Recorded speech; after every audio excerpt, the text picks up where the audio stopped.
Welcome to the Conscious Living Podcast, conversations to educate, empower, and enlighten our world. An uplifting and inspiring series of conversations and talks with your host, Jackie Woodside. We are educating minds, empowering lives, and enlightening souls to create a world where love prevails. In this engaging podcast, we deliver exciting, positive, transformative talks and teachings designed to elevate your life. Now, let's join our host, Jackie Woodside, for this week's session. Hello, everybody. Welcome. I'm Jackie Woodside, the founder and the host of the Conscious Living Podcast, where we are here to educate, empower, and enlighten our world. I am just so excited to have today's episode go forward because I'm going to be talking to someone who is actually a kind of an enigma to me because he's not just an author, but an author and a poet. And I have to tell you a funny inside story from my family. My spouse loves reading poetry and honestly, even the comics. And sometimes she'll lean over and share it with me and be like, "Oh, wow, look at this." And I will read this beautiful poem and look over at her and say, "Yeah, but what's that mean?" So I've never been one to actually take to the poetic nuances of how to decipher the message and meanings of either beautiful poetry or comic strips, and have had to have some assistance in that realm with myself. Today, I'm diving in with Hillis Pugh, who, as I mentioned, is an author and an intuitive mentor, counselor, and who also works on poetry. So writing inspired stories. His book is called Awaken with Gratitude and talks about how living inside of a grateful heart, the energy, the vibration of gratitude leads one to an awakened life filled with love. So I couldn't be more excited, Hugh, to dive into this conversation with you. And hopefully, I'm not going to need somebody to come in and interpret what you're saying through this lens of poetry. Welcome to the Conscious Living Podcast. Oh, thank you, Jackie. Thank you so much. And I had a little chuckle, no, not a little, a loud chuckle because poetry is my first love. I've always loved poetry. I love the simplicity of stringing together words, and every syllable has a meaning. Every syllable has a place in it, and that's what I enjoy about it because there's the the love, the meaning, the essence of what it is. It's life. For me, it's Yeah, of yeah, how one conveys a message, yeah. whether if it's as plain as day, or as cryptic as a haiku. You don't know, and I really appreciate the fact that most poetry is subjective. It's Yeah. up to the reader to interpret what it is that they will see from that. Yeah, one of the things that I say as a coach is how you language your world is how you create your world. Indeed. Yeah, so what you're saying, and I love that you just said even down to the very syllable of how we language our world. I'd never really thought of it at that level, but certainly I'm very skilled and attentive to the language that I use and the language that people use around me, because it is through our language that we express our consciousness. So I'm really looking forward to diving into that with you today. So thank you for being here. Hillis, can you just say a little bit more about your journey as an author and poet, so our listeners get a little bit more related and understand more about who you are? Definitely. And so my journey on my spiritual path, started very simplistically, with the space of gratitude. But how did I get there? Like most people, we had what some people would call a dark night of the soul, or there were just instances in my life at this particular time where things were just crumbling down all around me. Yeah. And when everything's happening all at once, what do? You turn to what you know. You turn to your faith. You turn what you believe in. And for me, it was gratitude. It was stepping into that space and appreciating what I had, and not focusing on what I was losing at the time, and focusing on the support that I had with friends and family to assist me in this time tur- of a tumultuous time for me. And in that, it just completely and simply evolved one year after the next, one year after the next, from gratitude to writing about gratitude and understanding the different perspectives of it. And then establishing my space as a poet, as a writer, as a one who communicates such things. And then it expanded out into me honing and developing my psychic mediumship to Oh, where yeah. And so it's just, the space just opened up even more for me to communicate with spirit, to allow for spirit for me to be a vessel to convey messages to other people who were lost and to help them find their ways. And in that, it evolved yet again into me becoming a Reiki practitioner, into one that does energy healing with the Lemurian light energy that I do. So everything at its juncture really served its purpose to allow me to expand into a greater space to be of service. wow. I love that. That isn't that how most of us end up on the path of conscious living and conscious awakening? We go through some shit, right? Go through Pretty some, much. Yeah. yeah, and we recognize that, what we've been doing and who we've been being just isn't cutting it. I love, they say in the 12 steps, if you keep doing what you've been doing, you're going to keep getting what you've been getting. And my Yeah. slight alteration to that is if you keep being who you've been being, you're going to keep experiencing what you've been experiencing. Right. So, Which is why it's very important to take action, then be. It's like the cycle: do, be. And then you really allow for the expansion of who you are. yeah, I actually see it the other way, that you have to ground your doing in your being. So, Yes. yeah, so the being part comes first. Be grateful and then watch the blessings come in. Be happy and then Yes. watch life evolve around you. Bring Yes. on the beingness. And I totally get, as a person who's suffered from long-term depression and been medicated for it and have ADHD, my neurology is not exactly set up to just be happy. I remember, hearing people say stuff like that and I would just be so annoyed. But I love, right? I'd just be so annoyed because I'm like, well, I would if I could. Thank you very much. It's one of those things, where we tend to be in that space, and people may see it as us wallowing, but sometimes we're just stuck. Yeah, And no, I definitely guess not following, but I love your path to it, Hillis, because what you're actually teaching and saying in your book, Awaken with Gratitude, is that here's the path to knowing a happier life. Here's the path to knowing a more fulfilling life. Awaken with gratitude, because I don't care how dark the night of your soul is right now. I don't care how dark your experience is right now. Be grateful for this next breath. Be grateful that you have this day. Be grateful that you've been given life itself, that you have clothes on your back and a roof over your head. And even if you don't have either of those, you have this life for which to be grateful. So I love the way that you've approached that through your teachings on gratitude. But I want to ask you, because you have this very interesting perspective that I really want to dive into and hear more of. You talk about the evolution of the human, only it's not Human, which is what we all know. You have Hueman, dash Man. So human. So tell me about that perspective, what it means, and then and how you got interested in creating that or experiencing that. So let's talk about it. so. When we think of the word human, we think of the traditional spelling, which is Human.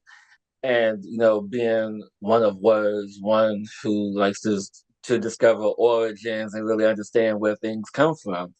You know, the word hue, of course, they took from hue, Hue, which is the understanding of the full spectrum of humanity, really understanding the progress and the shades and the cultures and everything that exists in us being human, Hueman. And when you allow for us to really begin to dive into experience what that really is, and right now, what's even expanded my thought upon this is I'm currently reading James Church Ward's books about the first civilization of Mu. and how he talks about, this all civilization and how they had 10 tribes and there was 10 million people and how they all got along. But yet each tribe had their own set of uh, nuances and their own different identities, but yet they still coexisted. And we talk about uh, humanity. We often talk about coexisting, but we seldom see it in practice in how we coexist in the terms of philanthropy or in terms of just day-to-day living, in terms of really embodying that of which we speak. And so when we allow for us to really understand the scope of and yet the simplicity of what it means to be human, which is Hueman, the full spectrum of life, and how different cultures can get along and how we embody the lifeblood, the lifeline, the energy of who we are in every soul, every being. Every one of us are exactly the same on the inside. Yeah, yeah, And right. The just be, design of a human being is what I talk about. Every one of us is the same on the inside. You said something really interesting just now. You said what it means to be human. yeah. Let's talk about that, Hillis. From your perspective as a poet and intuitive psychic medium, what does it mean to be human? It really means for us to be human to experience life Mhm. and to understand life to its fullest. But yet there has been so much judgment on another for the life and experiences they have, or the lack of experiences, or the living conditions. There's all this preamble, if you will, of life and how, when we are born, there are certain things that are expected of us, or certain things that we are just given simply because it's who we are. It's what our culture is, an individualized culture. But what it truly means to be human is to put aside all of that. And I honestly see right now that there's a lot more of us putting aside the differences and welcoming and a fully embrace of human community where we can begin to accept each other aside from our differences, aside from our backgrounds, aside from all of that, because underneath it all, we're all the same. Wow. Hillis, I love what you're saying. I have to question a little bit. You just said we're coming on a time when people are willing to put aside their differences. Yeah. I want to ask, like, what planet are you living on? Because the one I'm living on right now, and it's all a matter of perspective, right? And I love that Yeah. you brought that perspective. And quite honestly, particularly as a Black man who's a poet, that you, as a Black man who's a poet, is able to say, "Hey, Jackie, we're living in a time that people are willing to put aside their differences." And I'm like, dude, hold up, Well, because I'm going to add a I'm little seeing is a lot caveat of to that. illusion. Not just a black man who's a poet, but a black gay man who's Oh, a poet. Black gay man who's a poet. Oh, dude, you are a unique, you know, I love you and I are buddies. I just love this. I'm also gay, married to a woman, and we have a brown-skinned son. My spouse is yeah, Wow, my that's spouse is deaf amazing. and I'm hearing. Uh, What? yeah, yeah. So we've got as much diversity just in our family that I say my son I is love that. yeah, my son's either going to be really well adjusted or totally screwed up. I'm not sure which it is, but he knows how to navigate intersectionality. He knows how to embrace differences because he's been raised with having to, embrace and navigate the intersectionality of deaf, hearing, brown, white, gay, straight, his whole life. So I love that. So, but still, you have the consciousness, Hillis, to be able to say to me with a straight face, we're living in a time that people are putting aside their differences. Back that up for me, dude, because I need that perspective. So, it goes back to my teaching, what you focus on, what you pay attention to is what you draw into your Yeah, perspective, into your world. yeah, And so being one who's an energy practitioner, one who is a medium, one who practices these things, my focus has always been on that. And seeing people in my small circle, especially my plant medicine community, where people are building communities, harmonizing, being of service, and just allowing people to come to them so they can receive the help, receive the medicine, receive what it is they're asking for to be better. And anytime when I connect with someone to be of service, whether it's a client or a friend or a family member, when they say to me, it's like, hey, I need some help. I want to do better. I want to be better. How can I do that? And I simply provide them what it is that they're asking for. And it's just that simple willingness to step into that space, to that unexplored space. It's like, something's got to change. Something has to be different. And that's part of what it means to be human, Hueman, which is embracing that full spectrum, to embrace the spectrum of who we are. And you're the perfect example of that, Jack. I mean, you have every bit of thing that could be there in your little corner of the world. And I love that. Yeah, yeah. You know, Not only the deaf, hearing, gay, straight, brown, white, but also my spouse and I, we say she is a second generation educated redneck and I am a first generation educated redneck because we both come from incredibly rural, if you will, redneck roots. She's a southern redneck that grew up, with guns and moonshine and wow. yeah, making venison jerky in the smokehouse out back at the farm. That's kind of her upbringing. And I'm a northern first generation educated redneck from farming communities, very incredibly rural. I mean, still I spend my summers in my hometown, and my handyman is Amish and arrives on a horse and buggy. Like, no kidding. So we are incredibly multicultural, including kind of the rural provincial mindset and more of an urban or suburban educated approach to life. And I love this notion that you're talking about human, Hueman, although I wish it wasn't MAN at the end. I'm going to change it to Hugh Being. Can I change it to Hugh Being? Yes, you can. I love that. All See, right. and this is why we come together to collaborate, to Yeah. expand on what's there, Yeah. to grow it. Yeah, yeah. So Hugh Being, the full spectrum of the human experience. And, I have to say, even though we come from pretty, if you will, redneck background, and I say that lovingly, not at all pejoratively, our families on both sides are fully supportive of who we are, came to our wedding, helped set up for the wedding. Some of them were in the wedding, just fully on board. So that experience of Hugh Being, experiencing the full spectrum of our humanity. I think that's so rich, Hillis. How did you come upon it? Did you make this up, or how did you get so passionate about this kind of full spectrum living as a Hugh Being? First of all, I want to say I love how you own who you are, your background, your experiences. I just want to take this moment to honor that because not too many people with such a diverse background honors that. So thank you. Thank you for saying that. I appreciate that. You're welcome. And so how did I become passionate about it? It's simply been part of the work that I do.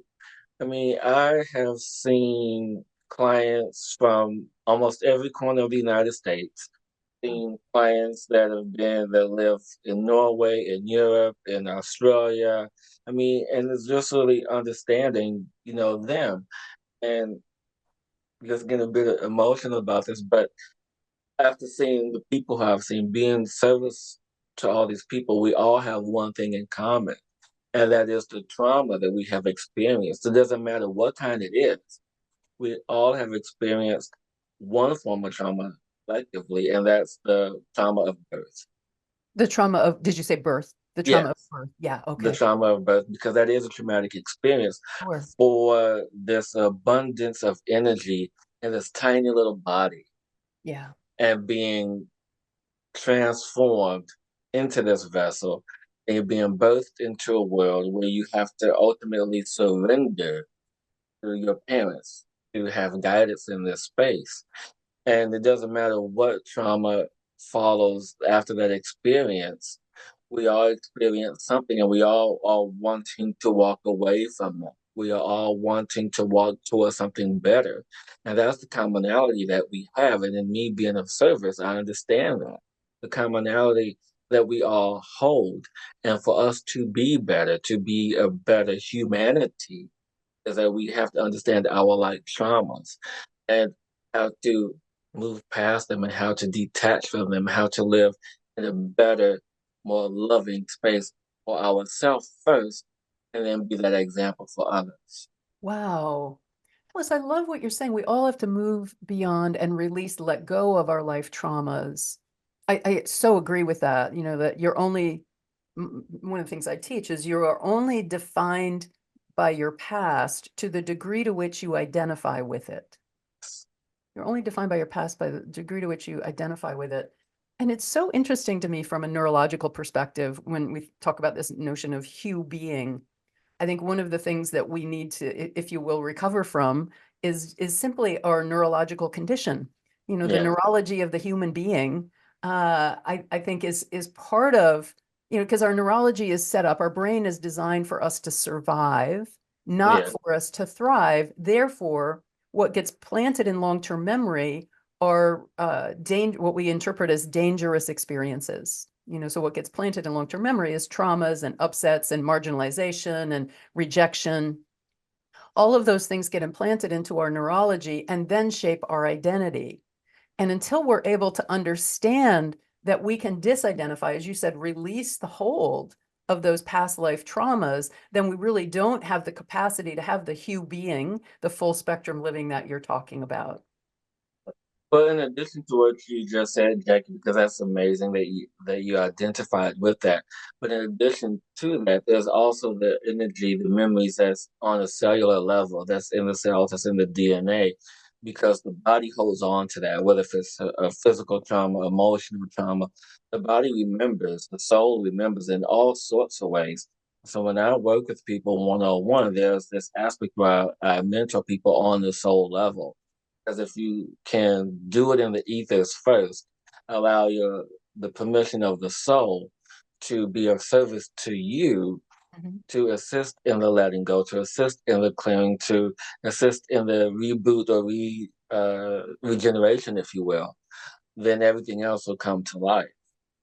Wow, I love what you're saying. So, working at the soul level, so beyond the personality, beyond the neurology, when you say working at the soul level, I'm going to push you a little bit because I think it's so valuable. What do you mean exactly? So just imagine, when you are born into this body, you bring about what I feel and know to be about 30% of your soul's energy into this physical body. So that way you have this connection, so you have the understanding of what's going on. Sometimes in the space of incarnation, when you're making this choice, you can ask for more energy at any given time to uh, be in this body. And so the rest is in the ethers, And so with the rest of the energy, the rest of your soul being in the ethers, that's where the majority of everything is governed, in the energetic space. And so when you experience something in the physical body, it Hmm. also affects the soul. It's imprinted on that energy, it's imprinted on who you are. And with that energetic imprint, you then can allow yourself to move into the space of clearing that. Because when you have the physical body and you have the soul, often and always connected, we may be aware of it or not, but even when we sleep in it, we have dreams or nightmares. And, they come from, our experience or the experiences that we wish to have. That energy is tethered to our soul. So the soul is feeding us or guiding us in this space. And that's how we work with the soul first, because the soul is the grand uh, imprint. It is the soul source energy of who you are in this physical form. Wow, that was a wonderful description. I've never heard that before, that the body is able to encompass 30% of the soul's energy, and the rest of it lives in the etheric field. So is it the etheric field around the body, or is it the etheric field anywhere? That's a little bit of it, but that is the only way I can really describe it in layman's terms is think of heaven. Okay. That's where the rest of the energy that is your soul resides, is in, quote unquote, what we call heaven, or some of us call the ethers. of the unseen dimensional space The that is. unseen, yeah. The etheric field is what I refer to it as. And in my thinking, heaven is within. The kingdom of God is within. So heaven Yes, isn't out there, it's within. yes. But yes, there's definitely, I mean, that's how I define consciousness, actually. We haven't gotten into that topic yet, but my definition of consciousness is the vibratory pattern around you that gets created by the inner world of your beliefs, emotions, attitudes, and thoughts. So it's Yes.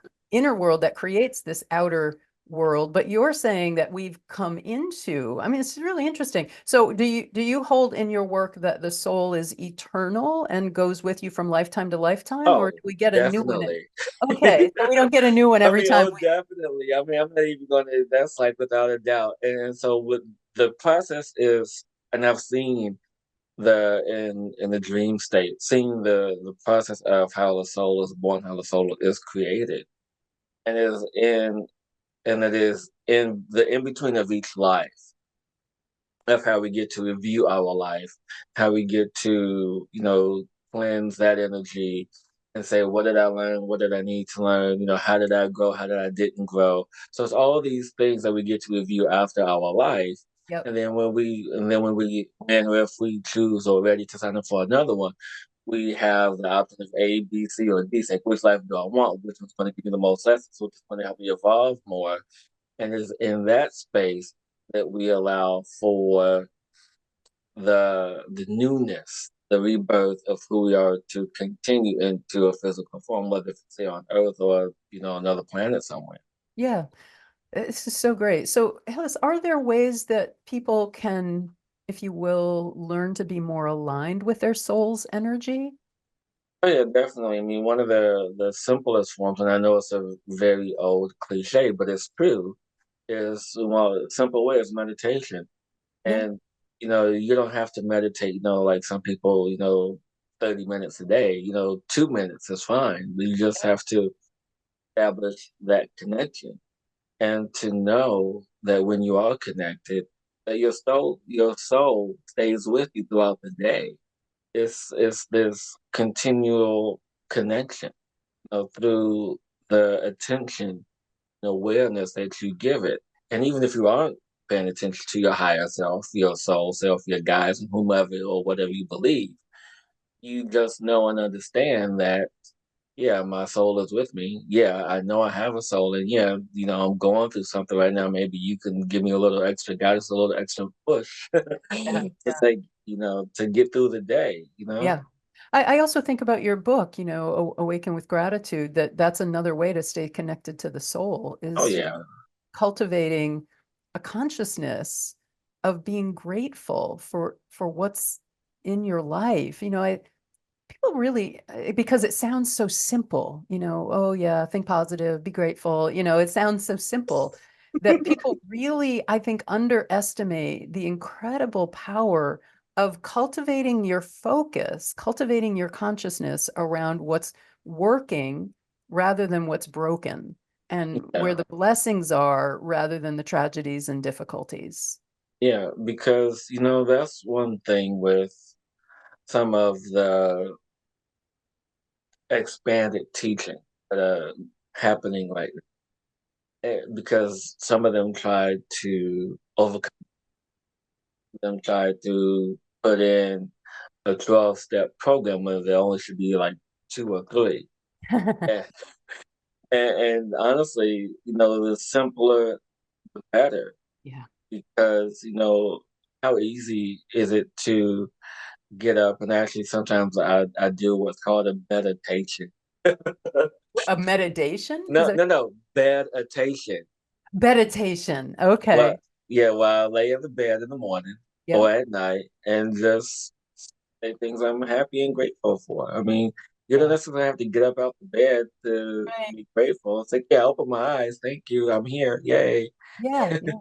Yeah, and it's being grateful moment to moment. Just a simple little story. A couple of friends. I'm up at my summer home in the Thousand Islands, upstate New York. It's incredibly beautiful and charming, and the St. Lawrence River is out front. There's 1,800 islands. It's viewed across the river. I mean, it's just idyllic, right? It's very Yeah. rural, like so chill up here. So I had some friends visiting last week, And they had a dog and I have a dog. So one of the gals took the dogs for a walk. And while she was out walking, the skies opened up and it started to rain. And, she had this whole experience of taking the dogs for a walk. And she came back like she had just stepped out of the shower, fully clothed. Thank you very much.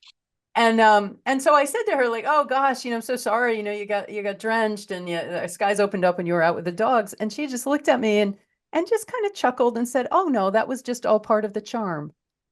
I love that. I know, right? Isn't that like so cool? And I was like, wow, good for her. That is living in an attitude of gratitude. Like, yeah, okay, I took the dogs for a walk and I got soaking wet and it poured down rain on me. And isn't this charming to be in this idyllic setting with two adorable dogs and the rain is coming down? And, so that's what I mean. It's not even just, taking that 2 or 3 minutes to say it out loud or to write it down in a journal. Yes, those practices cultivate your neurology so that you're able to do it as a way of being, but it's living in exactly as you say, an awakened state that is filled with and imbued with gratitude as a way to stay connected to your soul. Yeah, you're bringing such value to this conversation, Hillis, just such wisdom and such depth. I so appreciate you. We need to start wrapping up, but is there anything you want to leave people with about this notion of human, or hue being, as I've altered it, or about connecting at the soul level? What do you want to leave people with? And then, and how can people find you and be in touch with you? To allow yourself to really connect, to cultivate the energy that you have within, is to simply ask what is needed. Simply ask, what is it and how is it? Can you be of service? Just simply ask and it will be given when, and only when you are ready to receive. It's in this perspective that we all live, knowing that the greatest things are to come, and the greatest things are happening within you, and the greatest things begin and end in love. I love that. The greatest things begin and end in love. What a wonderful way for us to end this conversation.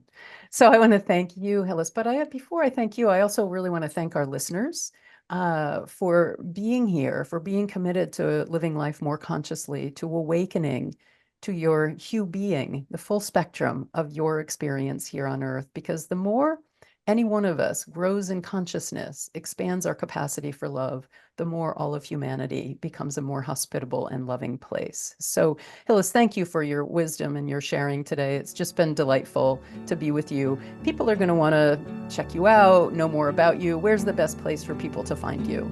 The best place is taplink.cc/Hillis Pugh.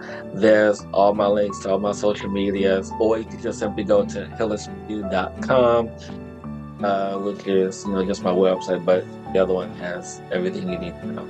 All right, great, Hillis. Hillispugh.com, easier to remember than the / all of that, but we will put it in the show notes for sure. Hillis, thank you so much for being my colleague and for being a fellow journeyer on this expansion of consciousness that we are now in. It's been great to be with you.